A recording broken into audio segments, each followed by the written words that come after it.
आस्था हर धर्म में, आस्था हर कर्म में, आस्था हर घर में, आस्था हर दर में, आस्था हर राह में, आस्था हर चाह में, आस्था हर भाव में, आस्था सद्भाव में।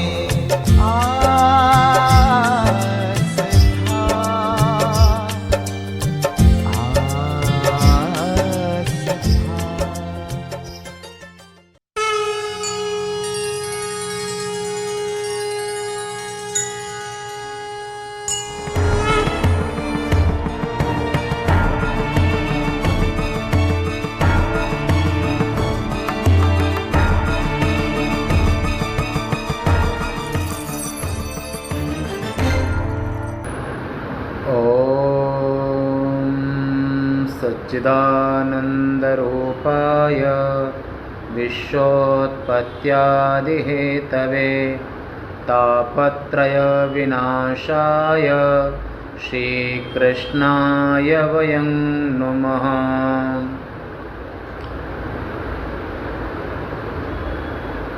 आज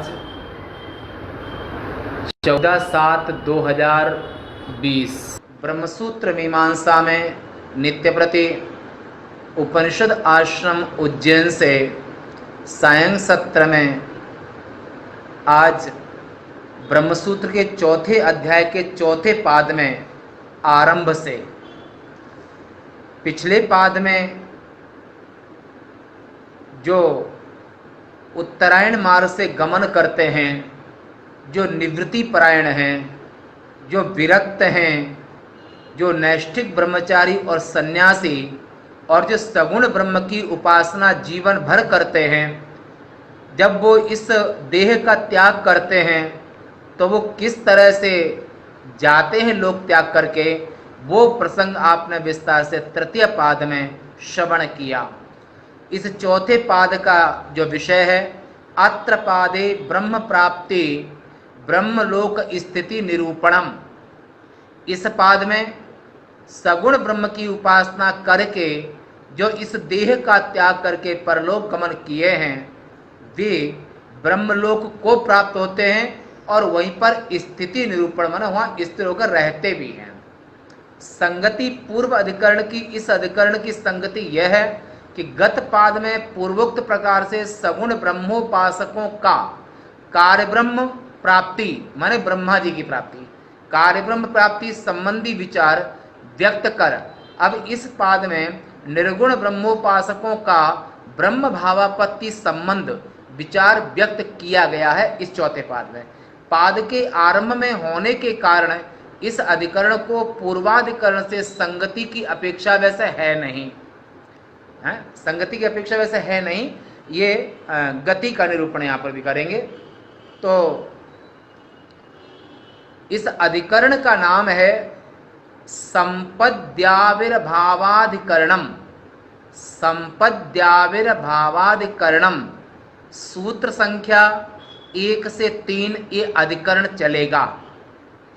इस अधिकरण के पूर्व पक्ष में स्वर्ग एवं मोक्ष में कोई अंतर नहीं माना गया है।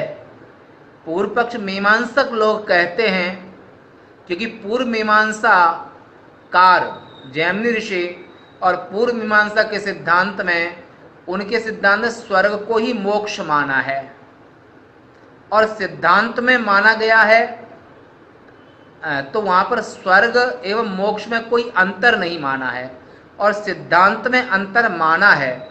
यही दोनों पक्षों में फलभेद है। एष संप्रसादो अस्मात् शरीरात् समुत्थाय परंग ज्योति रूप संपद्य स्वेन रूपेण अभिनिष्पद्यते। ये छांदोग्य उपनिषद के 8-9-3 का उद्धृत वाक्य है।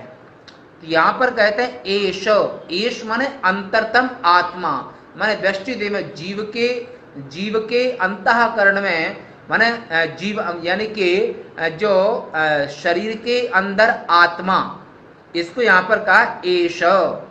संप्रसादो अस्माक शरीरा समुत्थाय, या लेप प्रत्यय हुआ है, माने ये जीव जब इस देह का त्याग करके, ये किनकी बात हो रही है, ये गृहस्थ की बात नहीं हो रही है, ये जो सगुण ब्रह्म की उपासना करने वाले, सगुण ब्रह्म की उपासना में रत हैं जो, और जब देह तो सभी का छूटता है, जब सगुण ब्रह्म की उपासना करने वाले का देह जब छूटता है तो उस काल में समुत्थाय, माने ये प्राण इस देह से निकल करके परम ज्योति रूप संपद्य, यहाँ पे लय प्रत्यय है, तो परम ज्योति को प्राप्त होता है, हो करके।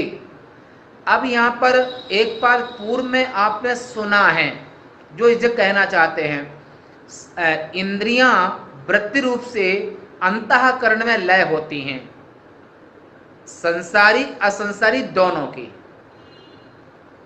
अंतःकरण माने मन, बुद्धि, चित्त और अहंकार, चारों को मिला के अंतःकरण। तो अंतःकरण जो है वो प्राण में लय होता है,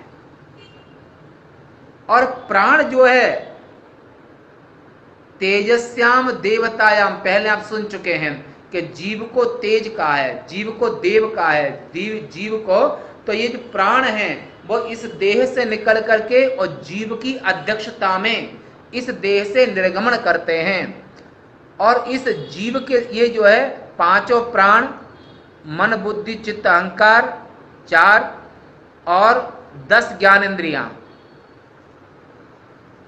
तो ये सब के सब जाकर के जीव के साथ में एक हो जाते हैं, और जीव को अध्यक्ष बना करके जीव रूपी चेतन को स्वयं रूपेण अविनिष्पद्यते, अध्यक्ष बना करके इस देह से परलोक जाने के लिए, मतलब ब्रह्मलोक जाने के लिए, वैकुंठ जाने के लिए, शिवलोक जाने के लिए तत्पर होते हैं। और ये श्रुतिवाक्य इत्यादि श्रुति इस अधिकरण का विचारणीय विषय है। वहां पर क्या स्वर्गादि में सुकृतियों की तरह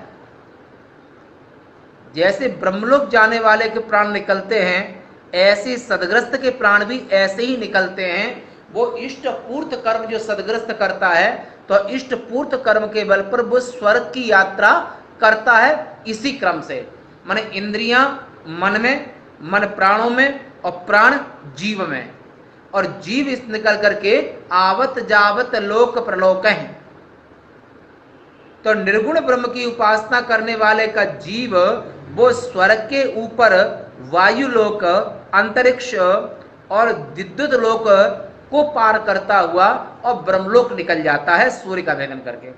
और जो संसार में जो गृहस्थ आश्रम से पुण्य प्रभाव से, माने इष्ट पूर्त कर्म के प्रभाव से जो सदग्रस्त हैं, वे ग्रस्त स्वर्ग में उनको दिव्य शरीर की प्राप्ति होती है, इंद्र की सभा में उपस्थित होते हैं, और इंद्रलोक में जहाँ पर कलवृक्ष है, कामधेनु है, इस स्वर्ग लोक में अपने पुण्य के प्रभाव से ऐसे सदग्रस्त तपस्वी वहां जाकर के और तब तक निवास करते हैं जब तक उनके पास पुण्य पूंजी रहती है।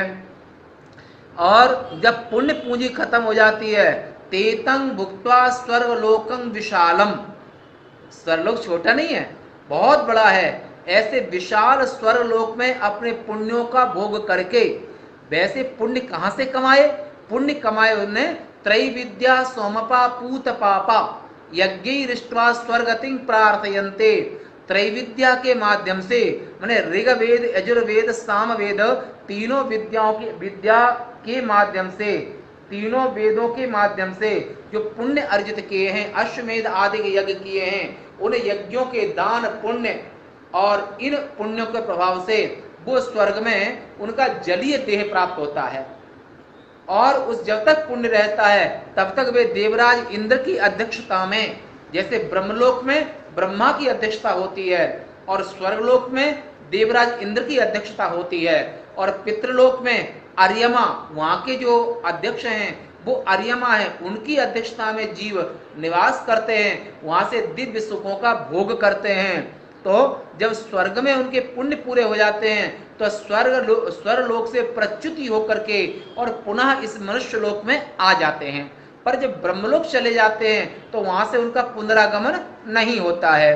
तो ऐसे यहाँ पर सुकृतियों की तरह माने स्वर्ग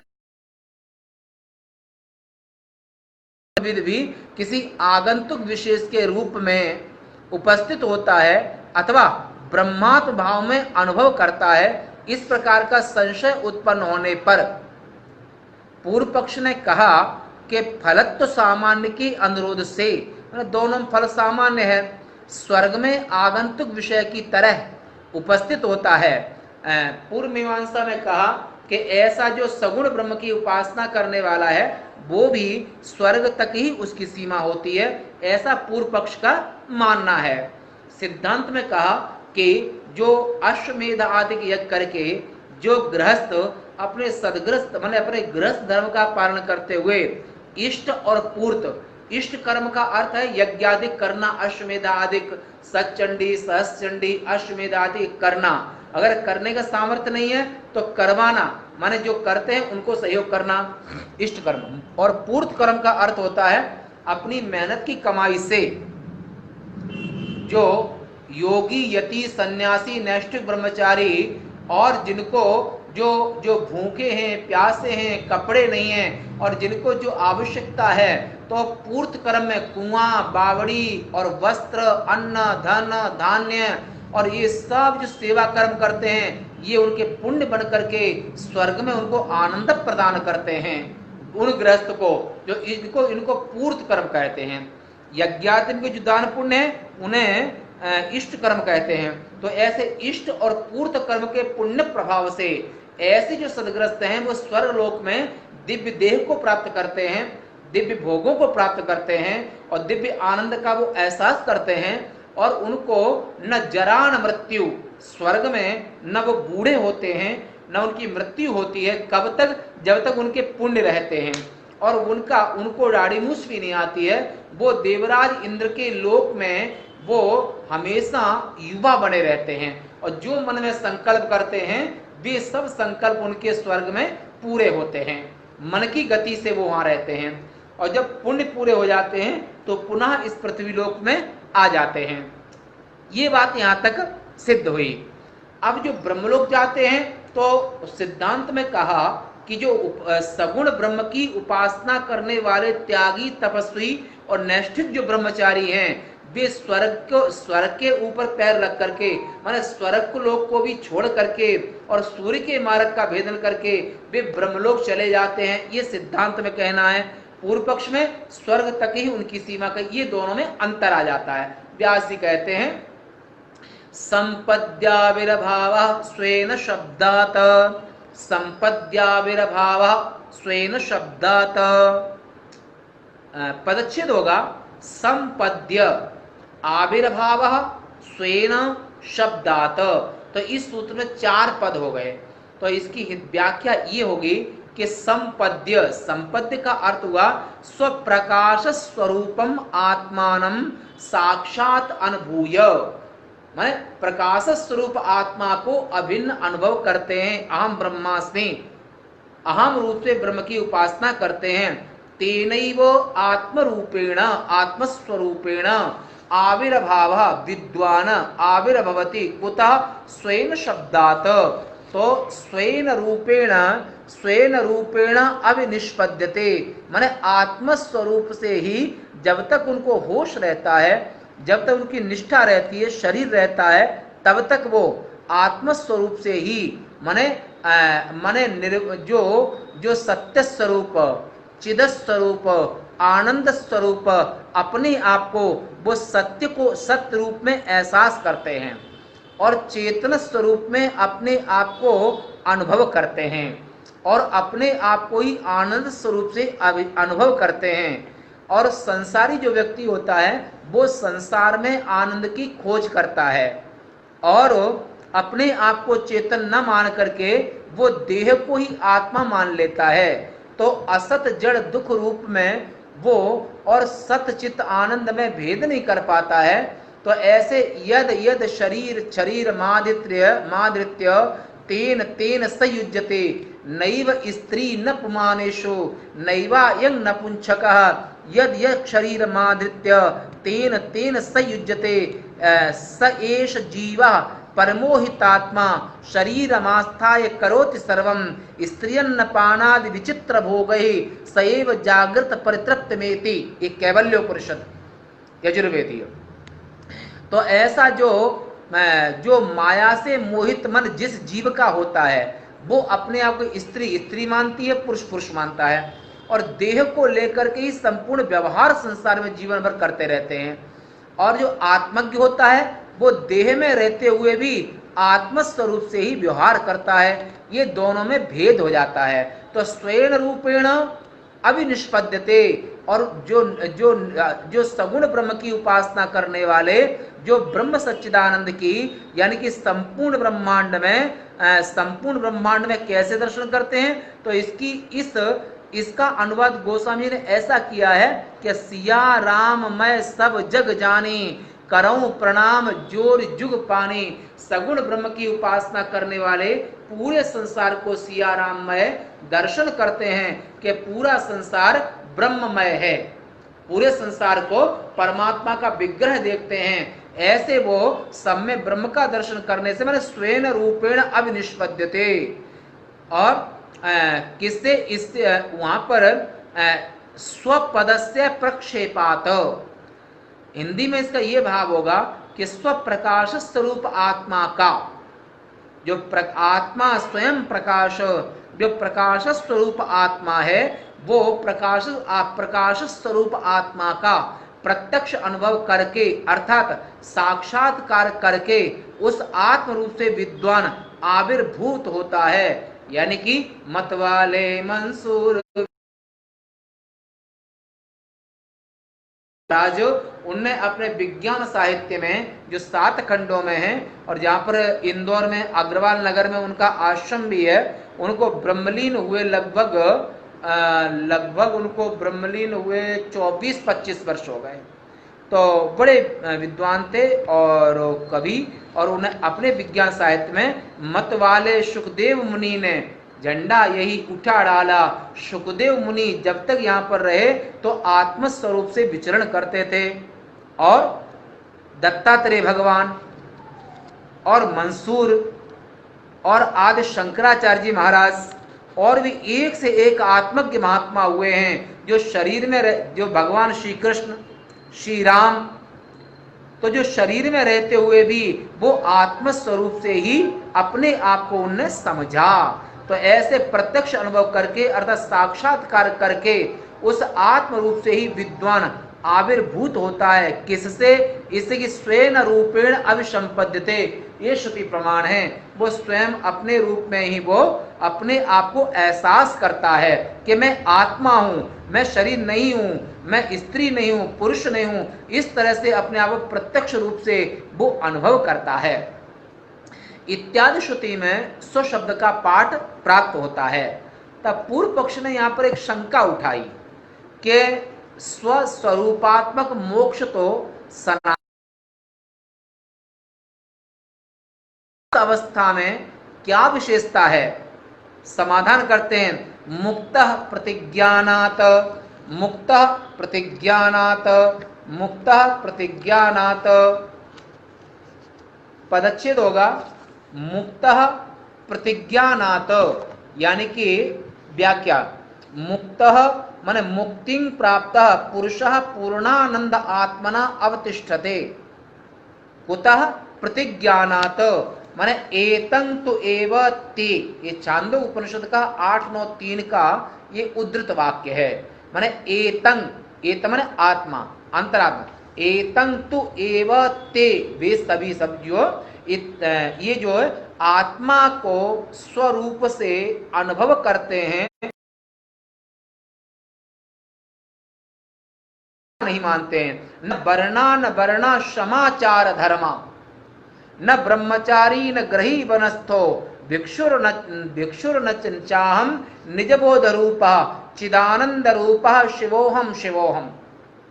अपने आप को शिव स्वरूप से एहसास करते हैं, और जो शव शरीर है, जो शव देह है, इस शव देह में रहते हुए भी अपने आप को वो शव देह नहीं मानते हैं। अपने आप को शिवस्वरूप आत्मा को आत्म कि पहले संस्कृत देख रहे हैं, इत्यादिना सकल अनर्थ विनिर्मुक्तस्य एव आनंद आत्मनो व्याख्येयत्वेन प्रतिज्ञानात इत्यर्थः। तो वो मुक्ति को प्राप्त हुआ पुरुष जो आत्मस्वरूप से इस देह में रहते हुए भी अपने आप को मुक्तात्मनो नित्य सुखानुभूति, विवेक चूड़ामणि में भगवान आचार्य शंकराचार्य जी कहते हैं कि अत्यंत वैराग्यवतः समाधि समाहितस्यैव दृढ़ प्रबोधा प्रबुद्ध तत्व से ही बंध मुक्ति मुक्तात्मनो नित्य सुखानुभूति। अत्यंत वैराग्य वाले को ही अपरोक्षानुभूति रूपी विवेक, अपरोक्षानुभूति होती है और समाधि लगती है। अत्यंत वैराग्यवतः समाधि, अत्यंत वैराग्य वाले का मन समाधिस्थ होता है, तन नहीं मन समाधिस्थ होता है। तो अत्यंत वैराग्यवतः समाधि समाहितस्यैव दृढ़ प्रबोधा, और जिनका मन स्थिर होता है, बुद्धि दृढ़ निश्चय वाली होती है, यथात्मा दृढ़ निश्चया, ऐसे जो साधक सिद्ध पुरुष हैं और ये जो अत्यंत वैराग्यवतः समाधि समाहितस्यैव दृढ़ प्रबोधा, और समाहित चित्त वाले व्यक्ति को, समाहित चित्त वाले साधक को, समाहित चित्त वाले माने एकाग्र मन वाले को ही समाधि का एहसास होता है, और अस्थिर चित्त वाले को दृढ़ अपरोक्षानुभूति कभी नहीं होती है। तो मुक्ति को प्राप्त हुआ पुरुष पूर्ण आनंद रूप से अवस्थित रहता है, क्योंकि एतं तु एवते माने इत्यादि श्रुति से संपूर्ण अनर्थ से मुक्त आनंद स्वरूप आत्मा की व्याख्या रूप से प्रतिज्ञा की गई है। इस जगह पर छांदोग्य के 8वें अध्याय में विशेष आप देख सकते हैं। तब यहाँ पर एक शंका करी कि कार्यं ज्योतिष स्वरूप प्राप्त उपासक की मुक्ति कैसे स्वीकार की जाए। ऐसा पूर्व पक्ष ने पूछा कि आखिर इसकी मुक्ति को हम कैसे स्वीकार करें। समाधान करते हैं, उत्तर देते सिद्धांत में, आत्मा प्रकरणात, सूत्र तीसरा, आत्मा प्रकरणात, पदच्छेद आत्मा प्रकरणात, इसमें 2 पद हैं। व्याख्या, आत्मा यानी कि चेतना। आत्मा किसे कहते हैं? इस संसार में 2 चीजें हैं, एक जड़ है और एक चेतन है। जड़ कहते हैं जो अपने को न जाने और दूसरे को भी न जाने, उसे जड़ कहते हैं, और जो अपने को भी जाने और दूसरे को भी जाने उसे चेतन कहते हैं।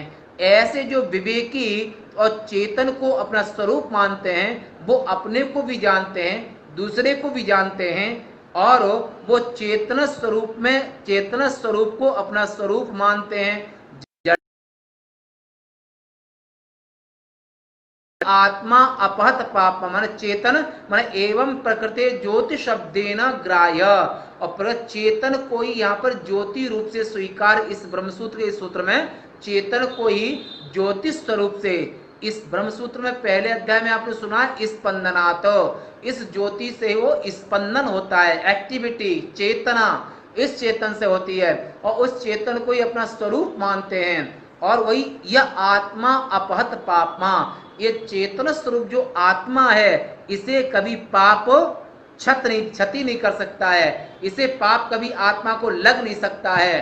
तो ऐसा अपने ये छांदो श्रुति का 8-7-1 इति आत्मना प्रकरणात्, इस आत्म प्रकरण में आप सुन सकते हैं, देख सकते हैं, पढ़ सकते हैं। हिंदी में इसका ये भाव होगा कि ज्योत शब्द से आत्मा का ही ग्रहण है, क्योंकि यह आत्मा अपहत पापमा इत्यादि श्रुति से आत्मा का प्रकरण होने से भी यही बात सिद्ध होती है कि आत्मा चेतन स्वरूप है और अनात्मा जड़ स्वरूप है। ऐसा का सार यहाँ पर विचार कर लेते हैं कि मुक्ति का स्वरूप स्वर्ग के समान नवीन है अथवा प्राचीन। इस अधिकरण में यह संदेह था कि जो मुक्ति तत्ववेत्ता, मुक्ति जो सगुण ब्रह्म विद्या के उपासक को होती है, वो मुक्ति स्वर्ग के समान है अथवा नहीं। तो पूर्व पक्ष ने कहा कि मुक्ति का जो स्वरूप है वो नवीन है, क्योंकि अविनिष्पत्ति माने इस मृत्यु लोक का त्याग करके और स्वर्ग लोक में उसको दिव्य देवता का शरीर मिलता है। अविनिष्पद्यते माने देव स्वरूप से वो अवतरित होता है, देव स्वरूप को प्राप्त करता है। इस श्रुति का ऐसा अर्थ पूर्व मीमांसकों ने किया है। और मुक्ति में फलत्व भी है, इसलिए जो मुक्ति यहाँ पर कही है, इस मुक्ति को स्वर्ग ही मानना चाहिए, ऐसा पूर्व पक्ष ने यहाँ पर रखा। सिद्धांत में कहा, बोला ये ठीक नहीं है। सगुण ब्रह्म की उपासना करने वाले जो ब्रह्मचारी और सन्यासी हैं, उनकी मुक्ति स्वर्ग स्वल्प अंत दुखदायी।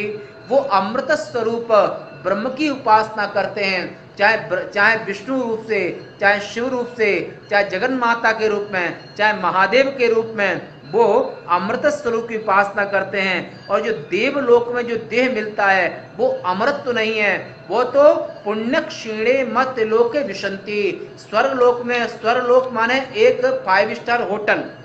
तो यहाँ पर आप जितना पेमेंट किया और फिर गेट के बाहर कर देंगे, ऐसे ही स्वर्ग में आपने पुण्यों के उपार्जन से, पुण्य प्रभाव से स्वर्ग में दिव्य शरीर की प्राप्ति हुई, इससे आप मनुष्य भी बन सकते हैं और मनुष्य हीनतर योनि की प्राप्ति भी हो सकती है। इसलिए स्वर्ग स्वल्प अंत दुखदायी, स्वर्ग स्वल्प है, वो अंत में दुख देने वाला है। परंतु सगुण ब्रह्म की उपासना करने वाले जो लोग फिर कभी भी उनको मरना नहीं पड़ता है, कभी भी उनको आधीनता स्वीकार नहीं करनी पड़ती है, कभी भी उनको वो ब्रह्मलोक उनको कभी छूटता नहीं है। स्वेन रूपेण, इस वाक्य में स्व शब्द के होने से ज्ञात होता है कि मुक्ति का स्वरूप प्राचीन ही है, नव्य नहीं मानना चाहिए, प्राचीन मानना चाहिए, नवीन नहीं है। अभिनिष्पत्ति ही का अर्थ है आविर्भाव, और अज्ञान के नाश से फलत्व व्यवहार भी मुक्ति में होता है। अज्ञान का नाश हुआ और ज्ञान स्वरूप आत्मा में उनकी स्थिति हुई, इसका ये अर्थ लेना चाहिए। इसलिए उसको स्वर्ग तक ही सीमित नहीं रहता है। सगुण ब्रह्म की उपासना करने वाले, अहंग्रह उपासना करने वाले और निवृत्ति परायण जो विरक्त हैं, वैराग्यवान हैं, और परमात्मा के जो अनन्यास चिंतयन्तो मांग, जो अनन्य भाव से ब्रह्म का चिंतन करते हैं, वो स्वर्ग से ऊपर, देवराज इंद्र से ऊपर निकल जाते हैं, और जहां से कभी मुक्ति यहाँ पर मानना चाहिए। इस अधिकरण का ये सार कहा। शेष वार्ता अब कल करेंगे। अब इसमें आपने 3 सूत्र तक की व्याख्या सुनी है और बस ये पूरा होने वाला। इसमें आज एक दिन में 3 सूत्र हो गए।